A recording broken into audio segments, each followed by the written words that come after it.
Funding for this program was provided by the Ford Foundation, the John D. and Catherine T. MacArthur Foundation, the City Court Foundation, the Charles Stewart Mott Foundation, the Public Welfare Foundation, the Levi Strauss Foundation, and the Jacobs Family Foundation.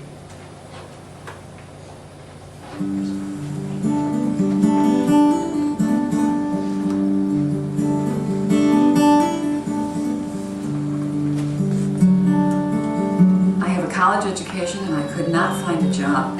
I had 2 years of experience in my field of counseling and I could not get a job.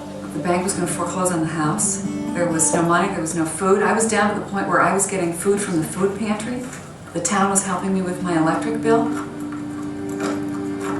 I had to come up with something else to do, and with things changing the way they changed, people became interested in secondhand clothing.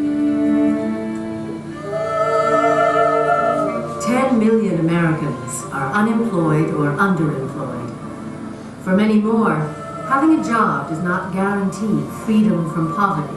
The gap between the rich and the poor is greater than it has been since the 50s in this country. Self-employment is growing, up almost 50% since 1980. For some, it's an opportunity. For many, it's a necessity. 10, 20, 30. To start a business, you need money. And if you don't have it, you need to borrow it. But that is not always so easy. If you have money, you can get money. But if you don't have money, it's when you can't get it. For me to go make a $500 loan, in order to underwrite that loan, book the loan, the cost would be prohibitive. I would lose money on every loan I made. A new strategy has emerged called micro-enterprise development. In the past few years, almost 300 nonprofit organizations have become micro-lenders. It's not a charity. It is really a replication of the way the economy works, except it makes it work for people that it usually doesn't work for. In this hour, we'll meet micro-entrepreneurs and micro-lenders in 4 communities in America. We'll ask, what promise does micro-enterprise hold for individuals, for communities, for our nation?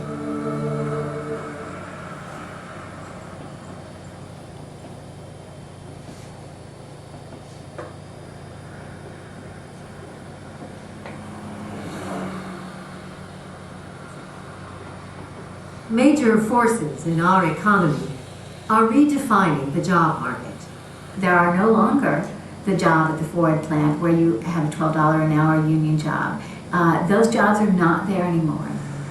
2 couples have to work in a family just to earn the same wages that one wage earner earned a generation ago.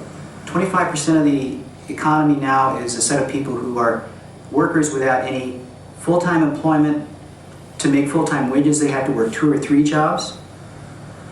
While we have seen significant growth in terms of GNP and our economy is healthy, the gap between the rich and the poor is greater than it has been since the 50s in this country. As jobs have become less secure and less rewarding, more Americans have turned to self-employment.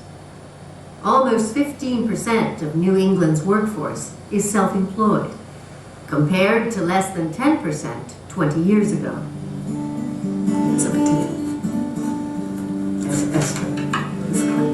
Separated from her husband, Cheryl Taylor started Rethreads as a way to support herself and her children. At that time in my life, I needed an income. I also needed something for my mental stability, something outside of the home, and that's where this started. Don't forget me, I have an opera coat, black velvet, with Why do you want to sell it now? Don't you want to keep it and wear it to the things? well, it's not my size anymore, leave me alone. Bring it in and I'll find you another one. Okay, thanks. Cheryl started her business in partnership with another woman. We didn't have any money, so we both took our charge cards, which I think we each had $250 available on our cards. We went to the bank and took out a cash draw on the charge cards, and paid the rent. It left us with $100 to buy inventory. Cheryl and her partner needed a loan for inventory and other expenses. First New Hampshire Bank had all of my business accounts, and they were changing ownerships, and they sold to Ireland, took them over, and so they were no longer locally owned. I went to them for a loan. They refused me. I went to them for charge card acceptance so that I could take charge cards at the store. They refused me. And the thing is, we weren't even looking for a lot. I mean, we wanted $1,000. What Cheryl has experienced is part of a pattern all across America. Banks have been merging to compete in a global economy. It is estimated that during the 90s, the number of banks in this country will decrease from 12,000 to 8,000. As banks grow larger, it becomes more difficult for them to make small loans. For me to go make a $500 loan to a woman, let's say, knitting caps out of her kitchen, in order to underwrite that loan, book the loan, the cost would be prohibitive. I would lose money on every loan I made. It costs us as much to book on our operating systems a $50 million loan as it does a $500 loan. I just wanted to run this by you in regards to what I wanted to borrow money for. Cheryl and her partner got a $500 loan from Working Capital, a non-profit organization which makes small loans to small businesses. If I borrowed $1,000, it's going to yield me $5,357 without borrowing money for the van. But I want to take another $1,000 for Chapman Painting, so. To ensure repayment, Working Capital requires its members to form small groups. Members must approve each other's loans. And if one member defaults, everyone in the group loses the opportunity to borrow. When you get together, you have to really ask each other a lot of questions and find out, why is that person in this group? Are they here for quick cash, or are they here to really make a change in their life? Working Capital members pay back their loans at a rate of over 98%, better than that of most banks.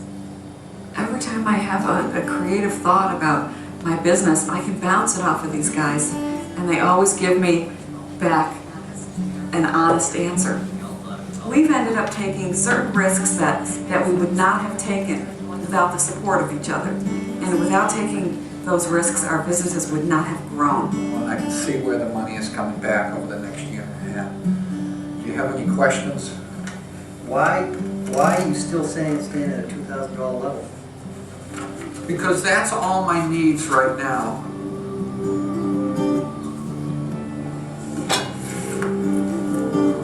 We took out a $500 loan.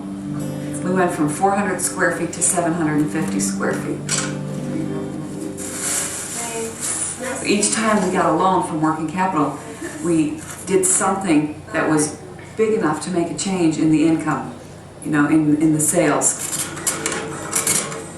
Cheryl bought out her partner and continued to use Working Capital's loans to expand her business.